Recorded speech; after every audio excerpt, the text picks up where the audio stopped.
Lead together, embrace change, enhance everyone's journey. The 3 core principles of SmartStop, a leader in self-storage real estate across North America, reinforce why we're proud to bring you SheEO Lead-In, the podcast featuring curated conversations with powerful women sharing their impactful wisdom. It's a self-knowledge, self-discovery, and self-preneurship audio storage vault created by and for women. SmartStop's presentation of SheEO Lead-In begins right now. Have you ever felt that you as a woman may not appear to measure up when you see incredible women in strong roles? You may be surprised when hearing from women in these positions and how we all share many of the same challenges. Thank you for joining us for the SheEO Leading-In podcast with Rebecca Jones as we share the journeys of women. Hello, I'm Rebecca Jones, your host of SheEO Lead-In. We are on an exploration together to discover more about the personal journeys of incredible women in both career and life. We all have paths to share that sometimes take incredible turns, deep resilience, and courage to navigate. My hopes are that the challenges shared here encourage women to take leaps of faith and growth when a journey feels too difficult or unachievable. There is great strength deep within each one of us. These stories are meant to share the ways strong women have taken their dreams to strive and thrive to new heights, despite their sometimes rocky paths, and found a way to lead in. Today we're here with Kristin Tillquist, Government Relations for Kaiser Permanente. How are you today? I am doing great. Thank you. Good. I'm so excited to hear about your journey because you've done a lot of things, haven't you? I feel like I really have. Yes. Well, let's go a little bit further back to your childhood and let's hear a little story about you that maybe not everyone knows about you. Well, until I start talking, usually people pick up on a little bit of an accent. Have you picked up on that in my time? No, we know each other for a little while, so I'm surprised. Well, my background is that I actually grew up in Canada. Oh. So, and actually in a very small town, northwestern Ontario. And so it's very interesting, actually. It's one of those things where you look back and you wonder, and it's about kind of how you perceive yourself. So growing up in a small town in northern Canada. Small as in how small? Well, it's 120,000 people, but it was very rural. Okay. So it wasn't like near Toronto, which is like a big city, right? So everyone there did have an accent. And so I remember consciously when I left that city to move to Vancouver, British Columbia, where I furthered my education, which we might get to later, I consciously dropped the accent because I felt like it marked me and I felt like it might limit me and I didn't want to be limited. And I remember thinking consciously, how do I drop the accent and after having it for 20 years? And it's kind of interesting how I think as women that we do various things and we do various we contort ourselves sometimes in various ways, including limiting our thinking that we'll be judged by such a thing as an accent. And blending, exactly. Figuring out how to blend instead of stand out. Exactly. Interesting. Yes. Okay, so let's talk about a word that you think represents who you are.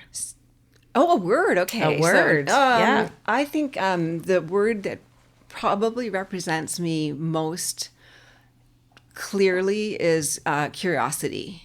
I am extremely curious about everything. I mean, I'm curious about people. I'm curious about places. I'm curious about, what's happening in the world. I'm fascinated. Maybe fascinated might be even better. I think that's where my energy comes from because a lot of people pick up on the fact that I have very high energy. A lot. Yeah. Yes. Yeah. It's a good thing, yeah, by the way. Yeah, I think so. Thank you. Yeah. And I find that it's not just sort of being extroverted, which is something that a lot of people are, but my extroversion comes from a deep sense of interest and in people. And again, so when I'm talking to someone or networking or getting to know people or throughout my career trajectory, I can look back and see why my career trajectory is kind of, it goes from here to there and bops around in different kind of points and it moves one way and then it moves the other way and then it kind of jig-jags along. But it's because I'm curious about something and I follow that curiosity. Well, and don't you think that that's kind of more normal now than it used to be? Because it used to be, people, one career, one path. They stay at their jobs for 20 or 30 years and then they retire. They don't really move around very much. But now I would say it's very normal. I would say that's true on them, but I still think that it's great that we as female leaders, that we support younger females to embrace that and still not get stuck on one thing or the other. Like, okay, well now artificial intelligence is huge, so I better go into artificial intelligence. I think everyone should understand artificial intelligence, make sure that they're aware of it, because I mean, if you're not aware at least of the basics of artificial intelligence, in my opinion, you will be left behind. So, and it's interesting because some talks when I've given talks to like high school students and such, sometimes they've literally not even played with, Chat GPT or whichever one of the ones that are out there. And they're literally scared of it to even try it, which is fascinating. Yeah. Right. So I think even the young people, that's even the Gen Z and the Gen Alpha, I guess, is the youngest people. Yeah. They're still hesitant to even dabble with it. And I don't mean you need to make a career in artificial intelligence, but I think it's really important that, so there's something about that curiosity gene that I think is stronger in other people than it is in some people than it is in others. I don't know if that's, what do you think? No, that I totally agree with you. Because some people, they really don't even think about anything like that. But I think there are always going to be some jobs that are strictly people jobs that you're never going to use AI for. Though there are a lot of things that artificial intelligence does make sense. Like I am determined to make something AI because it makes sense. But then, with my career, but a lot of times it is just a lot of people and different careers. All careers aren't the same. But I think that, having that human touch, which you do have, that you're engaged, you really do connect with people. I wouldn't say that's rare, but kind of, because in some ways there are people that are very surface connected. They're not really listening. They're actually thinking about what their next conversation is going to be. I honestly find myself going, oh my gosh, I didn't even see this person that I know across the room because I'm so engaged and I want to actually be present in that moment. Right. Which I think, is a good thing. I think that's one of the main keys to being successful, is having that engagement. And you have that in spades. I've known, in the time I've known you, and I wrote about that as a key way to, I called it like nuanced networking, is for people who are especially good, I think, for young women, is to, when you're trying to meet other people, is to do it in a way that is genuine. And so you have to do it, so therefore you have to have a genuine interest in other people. Right. If you don't, it's very obvious. And of course, as in the political sphere, you end up meeting a lot of people who are, really just shaking your hand, but looking over your shoulder to see who's more important than you, right, who they can talk to next. Yeah. So that, and since I've been a staffer for, 2 different mayors, I'm very familiar with, being the staffer. You definitely are the one who's not the most important person in the room, and so they're looking to see where is the elected person that they need to talk to. And so I don't take any of that personally, because that's the way it works when you're talking about politics. And I'm talking about nonpartisan politics, just politics in general with elected officials. And I've been, like I said, I was in that role for a very long time. And but when you are, like, let's say when you want to get to know someone and you're having a conversation, like you said, if you're like actually interested in that person, that builds a quicker and more strong, stronger relationship quicker, and then you can follow up on that, and then it might come back as in sort of terms of reciprocity, maybe years later. Yes. And you don't know when that's going to happen, but reciprocity is a really strong factor, I think, in building relationships. And you don't know when it's going to come back. It may not even, but it may. And it's just a fascinating process that makes it like an extra double bonus. So one of the things that is occurring to me as you're saying all this, I'm thinking how it sort of comes around a lot of times is you go, oh, that person was really interested in this, and here's someone I can connect them to because they will have this instant connection, and or whether it be business wise or personally or whatever. I think having just being who you are. I don't like pretenses. I'm pretty straightforward. I'm very direct. I like to just get down to it, and because I feel like life can be so short and so much getting in your way. I think having that I call it authentic, just the authentic connection with people, and really, just connecting, because you never know when that person might, you might be able to help one another as far as like a friendship or a connection or whatever it is. I mean, I love to see people that I care about, that I meet, that I go, wow, I really like them. I love to see them win in life. I love to see them successful. I love to see them conquer things and, own it. And, it really makes me happy. And when you were talking a little bit earlier about women, sometimes I think there is that mean girl thing. I don't like to talk about it too much, but it's a fact. Sometimes there are those mean girls that see another woman and they go, oh, I'm threatened by her. I'm going to try to get her out of my way or whatever. There's so much room for all of us. I don't even understand that part of it. Right. Have you experienced that? Because I feel like you have. I have once, and I was so taken aback by it that it took me a long time to realize it was even happening. And so it was in a professional setting, so I won't get into the details naturally because I don't burn any bridges ever.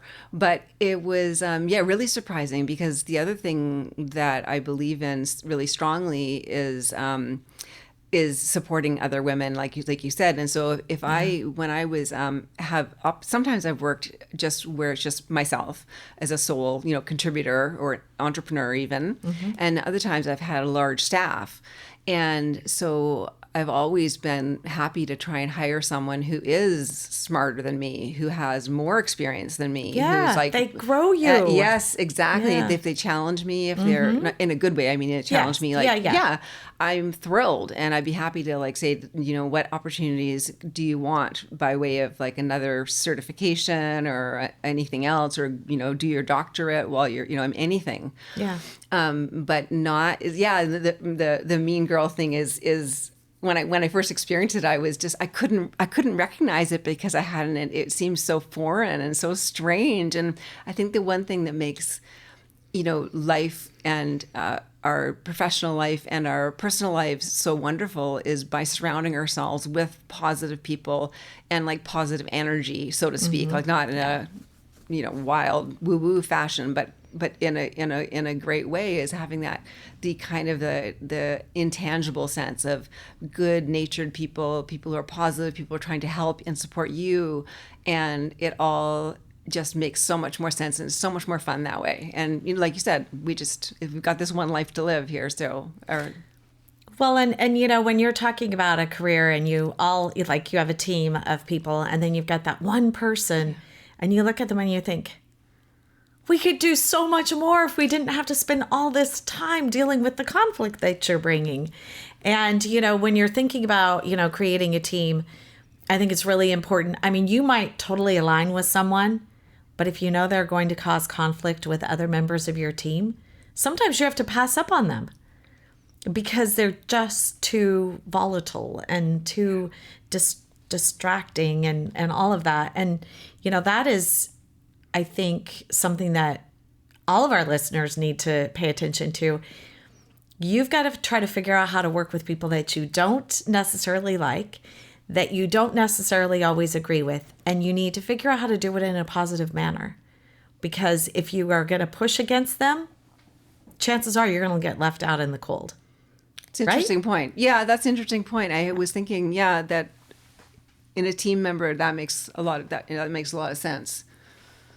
Let's get back to that in just a minute after this Smart Stop.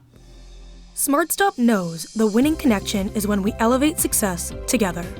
SmartStop Self Storage, a California company with nearly 200 properties and over 15 million square feet of rentable storage in the US and Canada, is committed to positively impacting the communities we serve on the national and local level. By aligning our core principles of leading together, embracing change, and enhancing everyone's journey with local initiatives focused on education, health, and social welfare, we all elevate together. Through financial and strategic partnerships with nonprofits and prestigious organizations such as Cloudcast Media, Arrow McLaren IndyCar, Breast Cancer Research Foundation, Wounded Warrior Project, USC Athletics, the Brampton Steelheads, MMA fighters and boxers, and other unique athletes, we aim to foster a sense of unity and pride within the communities we serve, creating a shared identity and generating a positive atmosphere. To learn more about our core values, our locations, and career opportunities, please visit us at smartstopselfstorage.com. SmartStop, elevating success together. So teams. Teams are a lot of different people, a lot of different personalities and all of that, but we all have to figure out how to deal with people that are different than us. Yes, definitely. And that generally, I mean, when people are oftentimes more different, that's actually more enriching for the team. Because you bring in all these different viewpoints and people who will, just be bringing something to the table that you don't bring to the table, or that I, like, for example, I'm talking about myself, that I don't bring to the table, and someone will say something and it opens up a whole new way for me to look at something, which I think is fantastic. Because I consider myself kind of a generalist, where I have a lot of knowledge about a lot of different things, but it can be like a mile wide and an inch deep. So if someone, on my team, has maybe, a mile deep on a certain topic or a certain, kind of thing we're brainstorming, they can bring such valuable information that I wouldn't have if I hadn't met them or they weren't on my team. And so, I love having a diversity of people. And I think it's really important, of course, still. I hate to say in this day and age, we still need to work on diversity, equity, and inclusion, but we still need to keep working on that, because it is not that much better now than it was, 20, 30 years ago, in my impression. No, and a lot of it, I think, has to do with, our sex. I think that's oftentimes overlooked. Yes. And, there's females everywhere, but there are a lot of females that are not in those CEO positions that really bring a lot to the table, that are inclusive and bring people together and create those good teams, because they actually can. I think that women have a very keen sense of seeing things in people that maybe they don't even see in themselves. And so really creating good teams, I think that is something that would be better served if you had more women CEOs. And it's even like women who don't even apply for positions. You might remember, I bet you have the statistic on the tip of your tongue. I don't have it on the tip of my tongue, but of how many women will apply for a job is less than men, if they don't have all the criteria. So it's like something like 60%. I don't know what that number is, but literally every person that has come on this podcast, nearly every person that's come on this podcast, has said that their biggest barrier to success is themselves. Not that they actually applied for a position and didn't get it, but they didn't apply in the first place because they were thinking that maybe they didn't meet all the criteria. Maybe they weren't qualified. And, it's interesting because when I talk to people, I'm like, so what do you think you need to be qualified? Because a lot of it, yes, you need talent, but a lot of it is also you have to have drive. Drive and that will to succeed is so much greater than the rest of it. Because if you don't have that, I don't care how smart you are. I don't care how educated you are. You're never going to be able to actually do that job. Right. And there's also that sense of, I don't like this terminology that well, but it does kind of work, which is the fake it till you make it. And whereas like a man, I think the statistic is something like a man will apply for a job if he meets like 80% of the, or 60%? No, I was going to say, I think it's more like 60%. Yeah, I think it's more like of the 60. criteria, Yes. whereas a woman won't unless she meets like 80%, something like that. And so again, right. like, so women are excluding themselves. I personally don't have that problem because I just figure, again, like there's just, to me, I feel I'm much more excited and passionate. And I figure, if I'm in a stage of my career where I haven't been exactly doing what I wanted to do because of that, also that curiosity thing, I'll just try anything. And I'll just say, one of my favorite concepts is just saying yes to success, because you just don't know until you try it. And if you're interested and you're being led in a direction from your heart or your soul or your head, wherever it comes from for you, and you can't get it out of your mind. If you can't get it out of your mind, you really are, I think it's incumbent upon you to follow that lead. Well, that sounds like a lesson that you've learned that you would ask other women to apply to their lives. What are some other lessons that you've learned that you think would be very helpful? Well, so that one I'll dwell on just a tiny bit more, because it is, for example, I went to law school. And after the first year of law school, I was enjoying it quite well. I actually went to a school where people were not cutthroat. I made a lot of good friends. Not all of everyone in my 250 person class was collaborative, but I found a group who were collaborative and we all worked together. But I wasn't sure that I wanted to become an actual attorney. So I took a year's leave of absence after my first year, and everyone was shocked. And I went and moved and lived abroad in the Czech Republic, because it was the first year when Czechoslovakia split into two, the Slovak Republic and Czech Republic. And so that was something that, again, all my friends were, what are you doing? You're going to be a year behind, and what are you going to do with this and that? And I'm like, well, no, I just really have to do this. And so anyway, that was really one of the things where I needed to try it. I ended up working in a law firm, strangely enough, in the Czech Republic, which was really strange, because that was what I was not intending to do, but I fell into it because it was an American law firm that was doing some of the privatization work.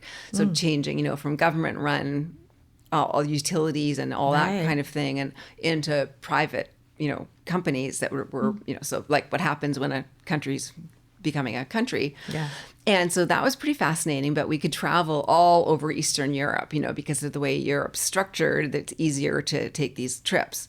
So I'm a big, I'm very passionate about traveling when possible. And I recognize this is completely a first world thing. And I recognize 100% that not all listeners have the capacity to do this. So I don't want to sound like I'm being, blithe about this, because I know, I was very fortunate. I got a scholarship and the whole thing. So, but if you have that urge to try to want to do something like that, and I was scared going to ask the law school, could I, is there a way I can take a leave of absence? I thought, I don't know. I thought they're going to kick me out or something. I mean, I didn't know. Yeah. And I was still this little kid from a small town in Canada, I still had that in the back of my head. But I think that, just saying yes to those opportunities. And then when I went back to finish law school and I practiced law for a little while, then I ended up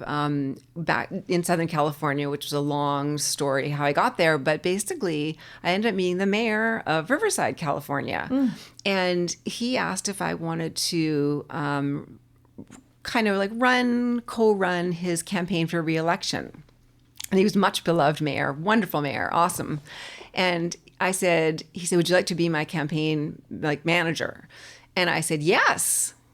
And then he's like, great. And so then I immediately started Googling. Had you ever run a campaign before? No. I was like, oh, this is fantastic. I'm like Googling manager of a campaign. What does a campaign for re-election look gosh, like? I mean, you didn't even know what you literally did. I had no idea what it was. But I was doing some work there already for the Downtown Partnership, just like we have a San Diego Downtown Partnership. Got it. And which I had never done before, but I said yes and figured it out. And so then after he was reelected handily, then he said, said, would you like to be my chief of staff? Because his chief of staff was then retiring. And I said, yes, of course. And then I thought of, what does a chief of staff do? What does that even mean? Because I had come from being a lawyer. That needs to be some of your advice. Just say yes to things and figure it out later. Figure it out. And on the first day, I didn't have any overlap with his other chief of staff who was leaving. Yeah. And so I walked in and I sat down at my desk and I said, okay, so what shall I do? And the mayor gave me a list of names of people that were, knew him and knew things about the city of Riverside, and said, take them out for lunch and get to know, and you'll figure it out. And I'm like, great. And so that's kind of the mindset I go with, is like, just, you can figure it out. You can figure anything out. Throw me in, put me in, coach. Exactly. I'm going to figure it out. Exactly. That is so funny. Yeah. And it's so much fun too to live that way, because it's just, we only, again, like you and I both hold this, I think, pretty dear to our hearts, is you just have this one go around here. At least that's what I believe. Yeah. And in any case, we have this go around anyway. And so work and should be a good part of it, because we spend a lot of time at work. Yes. I spent a lot of hours as a chief of staff, for example, and it was great fun. It was just great fun. So I'm saying yes to success is probably one of my top tips for any female. I think your word should be fearless. Fearless. I like it. I think it should be fearless, because not everyone can do that. It is hard to take those leaps of faith. It's going to all work out. I don't know what the heck I'm doing, but I'm going to figure it out. I'm just going to jump right in, both feet, not just one foot, but both feet. I'm just going to dive right in, and let's just see what happens. I love that. That is so cool. So how do you balance life and work? Can you do that? Is it even possible? I felt always like, when my kids were little, mine are in their 20s now, but I always felt like, oh, I'm really doing well today. And then, oh gosh, the next day I'm like, oh, I'm doing horrible. And I guess it kind of depends on your schedule, kind of what's going on mentally and physically and really everything together. But what are your thoughts on that? Well, that's excellent point. It is, I know there's this, one of my best friend, Inette, she calls herself a happy high achiever. And there's some book, I think, called by that title. And it talks about how to balance being a high achiever but being happy at the same time. So you're not torturing yourself by being just so driven. You're not just focused on work and achievement and proving yourself. Yeah. So it's more about your internal satisfaction. Mm-hmm. But it's not, I definitely have had those struggles for certain. And it kind of compounded a little bit when I decided to write a book at the same time as I was working for the mayor of Riverside.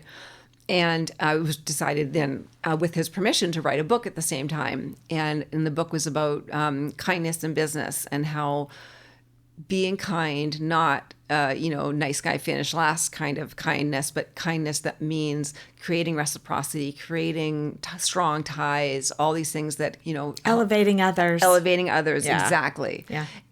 But I had a research assistant that I hired, and I was using a lot of, let's say, sociological and other studies that have been done that show there's such a thing, truly a thing like called helper's high. So when you help someone, you actually get an endorphin rush. And so there's all these ways in which doing kind things actually benefits you in the short term, not just the long term. I agree with that. Yeah. 100%. So I felt like that was something. I've been writing an article in a monthly magazine for couple of years, maybe 3 or 4 years at that point. And I look back at the article I was writing, and it always thematically came up with that same kind of thing about like philanthropy and kindness, and not being competitive, but being cooperative, or even coopetition, which is cooperative competition, and things like that. And then I said, I think I'm writing a book. And I started to really write it. I can't even believe you're saying all this, because this is all of what I believe too. Yeah. People don't understand. There are some people that I have said, oh, you're going to get so much more out of it when you do something kind for someone else.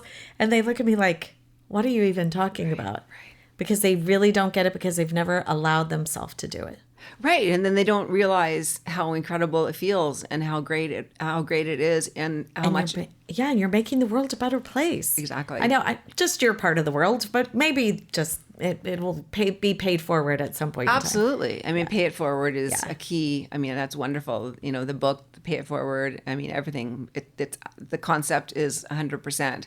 And so, but during that period of time, I did burn the candle at both ends. Absolutely. And had some family issues going on at the same time. And so I did struggle a little bit there. So when it came time to promote the book, I had, a traditional publisher, and they did a full media rollout, quote unquote. And I did, radio and television and book tour. But because of things that were in my life at that time, I wasn't able to do it with full intent and capacity. And so I did I think I almost kind of undermined myself just a little bit, because maybe I wasn't quite ready for it. And I think in some ways this is where, everyone has challenges. I think what I found is that I was better writing about something and promoting and helping other people than I was about promoting myself, because I've always been in positions where I'm not the elected official. Yeah. I'm the person behind the elected official. So I'm always working. Yes. Behind, not in the spotlight. Not in the spotlight. Yeah. Exactly. Yeah. And then when I was the one on the book, they wanted to spotlight me. And I'm like, can I just talk about the book? They said, well, when you're talking about the book, you are talking about yourself. Right. And I was thinking, yeah, I suppose I am. And I wasn't that comfortable with that. So I learned a lesson there. A lot of us are not, just so you know. Yeah, even if we're in the spotlight. It's a necessity of the career or the job or whatever it is, but it's not always going to be something that you're comfortable with, but doesn't mean you're not going to be good at it. It's interesting. Yeah. I guess that's true. Talk to a lot of people that feel that same way. Just saying. I can imagine. Yeah, definitely. So that was something I think that happened where, so that was, but I mean, then you just obviously bounce forward, bounce back, go ahead and keep moving ahead. And so, but my original dream was that anyone who is going into, let's say, business school, where they don't teach really any soft skills, hardly at all. But I wanted this kind of concept, which is, I called it kindness, but you could call it, what all the different things we've been using to name. I wanted it to be taught ideally as a core piece of the curriculum for MBA students or business students, and make it something they have to learn alongside with finance and marketing and sales. Kindness. Yeah, exactly. This is blowing my mind right now. Yeah. And that was my goal when I started writing this book. But because things kind of got in the way, I let myself get in my own way, which, does happen, that I kind of stopped. I did some promotion and then I stopped. And then I moved to San Diego, and then life picked up and I moved on and did a whole bunch of other things, which I also love. And I'm also very happy. And I look back and I am where I'm supposed to be now. But I could have done more with the book. I guess that's kind of weird. That's one thing I will probably. I'm going to have to say that I don't think it's too late to do more with the book. It's probably true. And the reason I say this is kind of interesting, is every time I talk to kids, which I do pretty frequently, I always tell them there's two things that I want them to do. One has to do with picking up trash after themselves. Don't throw it on the ground, because everyone likes a clean city. And then my second thing is to be kind. I just find this very interesting that you feel this way, because I tell them, I need you to do this for me because this will help me, is to be kind, and to be kind to people when you come across them, and especially when they're grumpy. Because you don't know what they're going through. And there's always something behind that. And I would say in any workplace, even, it translates so much further than that. Whether you're a kid, whether you're an adult, it doesn't honestly matter. When you're in a position of having influence over people, trying to be kind as one of your core values and encouraging others to be that way. Because you can say things that are tough to say to someone, and you can bring reality to a conversation. But as long as you're trying to be kind at the core of what you're saying, it does make a difference. So I would encourage you to not give up on that book. I think you need to resurrect it. I love it. I could do, right? I mean, now there's different ways to promote books instead of the conventional publishing route. So maybe... Yeah, I'm going to encourage you to do that. Well, this has been such an amazing conversation, but I want to get your thoughts. When if you walked into a room, this is a challenge. You walk into a room, you've got all of these young people looking up to you, and you want to tell them some really important advice. What would you say to them in life for success? I would say to them that one of the best things they can do for themselves is to be as positive as they can, is to get an education to whatever extent they are able to get, because I also want to be realistic, because not everyone is starting from the same, playing field. Right. And to also, to the extent that they're able, is to find themselves a mentor. Someone who is, it could be even someone there who's even only a year older than them, but find themselves a mentor, someone they can bounce ideas off of, because if they just have ideas running around in their head, but they don't have necessarily a parental influence in their life, who they can talk and say, hey, I think I might want to be a... astronaut or a actress or whatever it is. But it would be great for them just to bounce ideas off of someone, maybe just on the occasion.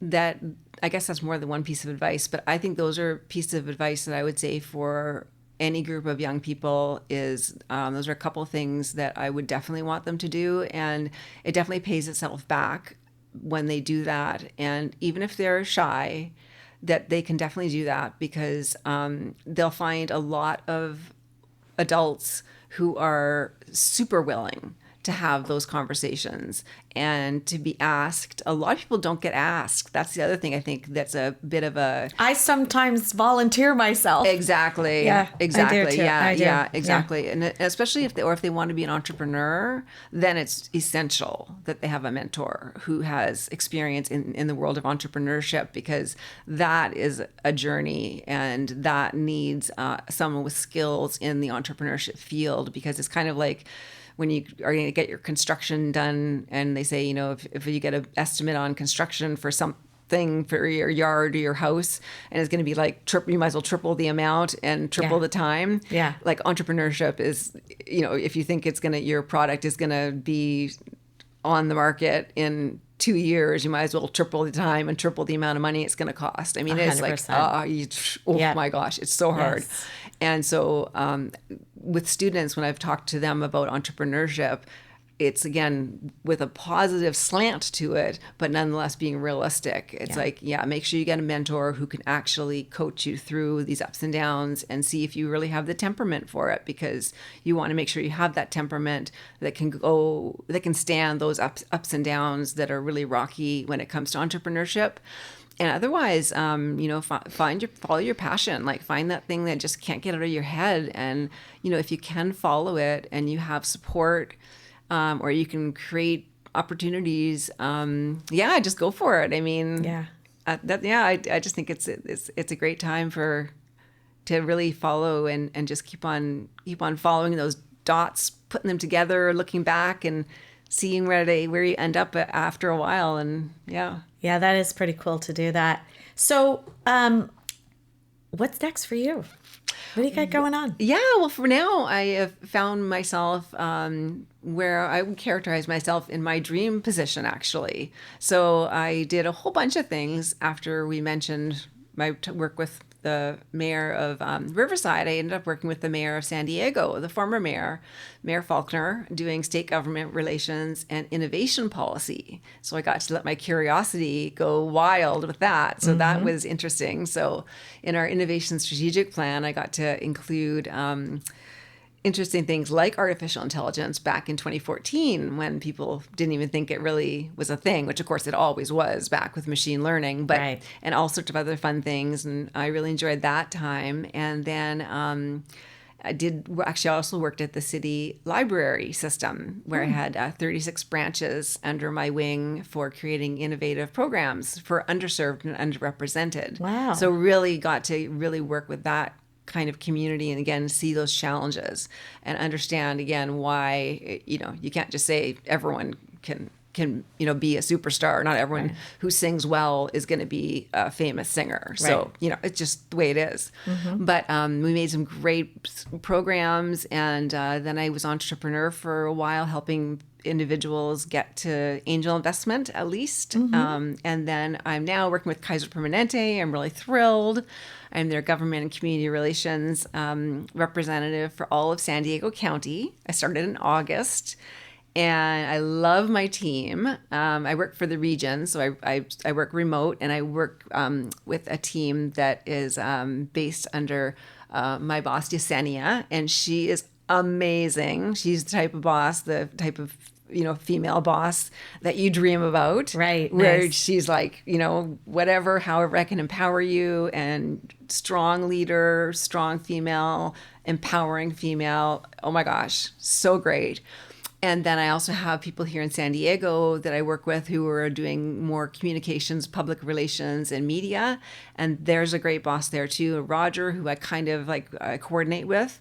And so I work with them. And so I've been there for 4 months now already. It seems like it's gone really fast. And just enjoying it. It's just great. So I'm back doing more government relations, which again goes back a little bit of a way, but it's not working for an elected official. It's working with elected officials. Right. But looking at, promoting positive healthcare and how we can look at the total physical body and the mental health, and also then the people who we serve as members and patients for KP, for Kaiser Permanente, their whole socioeconomic background, because that's part of what makes a person healthy or sick, or somewhere in between, right? So I've been really enjoying that. So I feel like I'm right where I need to be at this point, and I'm just thrilled. And then I think there's that book. And then there's the book. Yeah. No, I like it. I love it. I love that you dug that up for me a little bit. I really, I think it would be so amazing for you to get back to that and bring it out, because I would say it is so relevant for today. Yeah. So relevant and so needed and so necessary. So anyway, I wish you the best of luck. Thank you so much for joining us today. Thank you so much. I had such a great time. Thank you. Now that was powerful. We hope you've been lifted and encouraged by today's inspiring voice. Always remember that life doesn't look exactly the same for each one of us. Never stop dreaming, striving, and thriving. In future episodes, we look forward to bringing you powerful stories from amazing women who learned how to lead in to challenges. Thank you for listening and being part of our community with SheEO host, Rebecca Jones. The incredible curated SheEO conversation you just enjoyed was brought to you by SmartStop, a leader in self-storage real estate and a company that upholds its core principles of leading together, embracing change, and enhancing everyone's journey. To learn more about SmartStop, please visit smartstopselfstorage.com. Cloudcast Media.